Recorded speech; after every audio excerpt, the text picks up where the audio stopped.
நாய் ஒன்று இருக்கு பாருங்க, அந்த மூளை இந்த நாய் எடுக்கணும் தான்.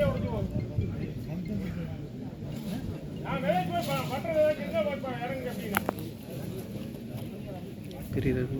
தெரியுது. இந்த பச்சை பண்ணி இந்த ஹெல்மெட் போட்டு அதுதான் தெரியாது. ஆமாம், மஞ்சள் ஹெல்மெட் போட்டுறது தான்.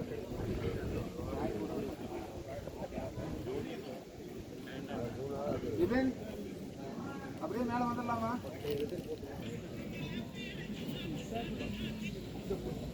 லைட்டாக இழுத்தேன்னா அது வந்துடும். வந்துச்சுன்னா அவருக்கு இன்னொருத்தருக்கு எடுத்துக்கூடாது. எதுக்கு தண்ணிக்குள்ள மஞ்சள்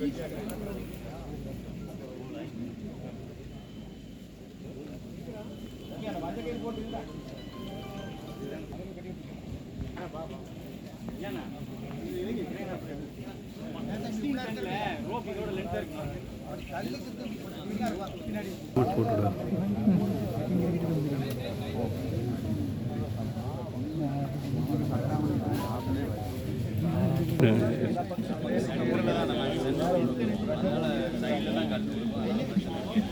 கீழே இருக்கிறவங்க மட்டும்